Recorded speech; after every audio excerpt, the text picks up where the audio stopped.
Bharat Lajna multi state housing cooperative society limited. Mankada സദാചാര കൊലയിൽ 5 പ്രതികൾക്കും ജീവപര്യന്തം. ഡിലീറ്റ് ചെയ്ത മർദ്ദന ദൃശ്യങ്ങൾ വീണ്ടെടുത്തതാണ് കേസിന് നിർണായകമായത്. സദാചാര പോലീസ് ചമഞ്ഞ സംഘം മങ്കട കൂട്ടിൽ നസീർ ഹുസൈനെ മർദ്ദിച്ച് കൊലപ്പെടുത്തിയ കേസിൽ കുറ്റക്കാരായി കണ്ടെത്തിയ 5 പ്രതികൾക്കാണ് ജീവപര്യന്തം തടവ് ശിക്ഷ വിധിച്ചത്. 1 മുതൽ 5 വരെ പ്രതികളായ മങ്കട കൂട്ടിൽ നായകത്ത് അബ്ദുൽ നാസർ, സഹോദരൻ ഷറഫുദ്ദീൻ, പട്ടിക്കുത്ത് മുഹമ്മദ് സുഫൈൽ, പട്ടിക്കുത്ത് അബ്ദുൽ ഗഫൂർ, പട്ടിക്കുത്ത് സക്കീർ ഹുസൈൻ എന്നിവരെയാണ് മഞ്ചേരി 1ാം അഡീഷണൽ ജില്ലാ സെഷൻസ് കോടതി ജഡ്ജി ജീവപര്യന്തം തടവിന് ശിക്ഷിച്ചത്.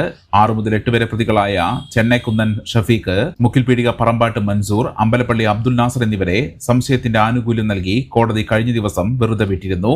ആൾക്കൂട്ട കൊലപാതകം നിരുത്സാഹപ്പെടുത്തണമെന്നും സ്ത്രീയുടെ സമ്മതത്തോടുകൂടി വീട്ടിൽ വന്നയാളെ അതിക്രമിച്ചു കയറി അടിച്ച് കൊലപ്പെടുത്തിയത് ഭീകരവാദമായി കണക്കാക്കണമെന്നും കോടതി നിരീക്ഷിച്ചെന്ന് പ്രോസിക്യൂഷൻ പറഞ്ഞു. ഒരു സ്ത്രീ ഒറ്റയ്ക്ക് താമസിക്കുന്ന ഒരു വീട്ടിൽ ചെന്ന് അവർക്ക് എന്തും കാണിക്കുകയല്ലേ, അവർക്ക് ഒരു ഭയവുമില്ല, ആരെ എന്തും കാണിക്കാമെന്നുള്ളൊരു ആറ്റിറ്റ്യൂഡാണ്. അത് നിരുത്സാഹപ്പെടുത്തേണ്ടതാണ്. പോലീസ് ശക്തമായിട്ട് ഇടപെടേണ്ട വിഷയങ്ങളാണ് ഇതൊക്കെ. അവർ അറിഞ്ഞപ്പോൾ തന്നെ അവർ ഇടപെട്ടിട്ടുണ്ട്. ഇതിൽ ഈ കേസിലെ തെളിവ് നശിപ്പിക്കാൻ പ്രതികൾ കൃത്യമായിട്ട് ശ്രമിച്ചിട്ടുണ്ട്. ആ മുറിയൊക്കെ അവിടെ അടുത്ത് ചോരയൊക്കെ കഴുകി കളഞ്ഞിട്ടുണ്ട്. അത് ഈ സയന്റിഫിക് എക്സ്പേർട്ട് വന്നിട്ടാണ് ഈ കഴുകിയ ചോരയൊക്കെ കണ്ടെത്തുന്നത്. അവിടെ വെള്ളം കൊടുക്കാൻ പോലും വിസമ്മതിച്ചു എന്നൊക്കെ പറയുന്നുണ്ട്. അതെ, വെള്ളം കൊടുക്കാൻ അത് ജഡ്ജ്മെന്റിൽ പറയുന്നുണ്ട്.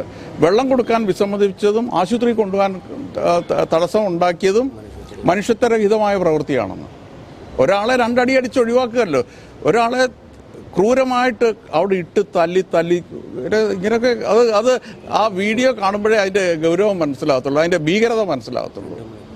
2 മണിക്കൂറോളമാണ് ഒരു മനുഷ്യനെ 5-8 പേര് കൂടിയിട്ട് തല്ലുന്നത്.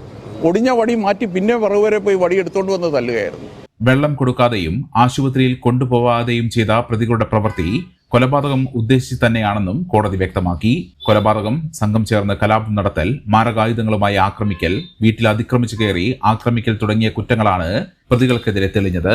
3 പ്രതികളായ സുഹൈൽ, സക്കീർ ഹുസൈൻ എന്നിവർക്കെതിരെ തെളിവ് നശിപ്പിക്കൽ കുറ്റവും തെളിഞ്ഞു. അമ്മയും ഭാര്യയും കുട്ടികളും അടങ്ങുന്ന കുടുംബത്തിന്റെ ഏക ആശ്രയമാണ് തങ്ങളെന്നും അതിനാൽ തങ്ങൾക്ക് ശിക്ഷയിൽ പരമാവധി ഇളവ് നൽകണമെന്നും പ്രതികൾ കോടതിയിൽ ആവശ്യപ്പെട്ടിരുന്നു. എന്നാൽ ആൾക്കൂട്ട ആക്രമണം എന്ന കുറ്റകൃത്യത്തിന്റെ സ്വഭാവം കണക്കിലെടുത്ത് പ്രതികൾക്ക് പരമാവധി ശിക്ഷ നൽകണമെന്ന് സ്പെഷ്യൽ പബ്ലിക് പ്രോസിക്യൂട്ടർ വാദിച്ചു. 2016 ജൂൺ 28 പുലർച്ചെയായിരുന്നു നാടിനെ നടുക്കിയ കൊലപാതകം. മങ്കട കൂട്ടിലെ യുവതിയുടെ വീട്ടിലെത്തിയ നസീറിനെ പരിസരവാസികളായ പ്രതികൾ അനാശാസ്യം ആരോപിച്ച് വടികളും പട്ടികയും ഉപയോഗിച്ച് സംഘം ചേർന്ന് മർദ്ദിച്ച് കൊലപ്പെടുത്തിയെന്നാണ് കേസ്.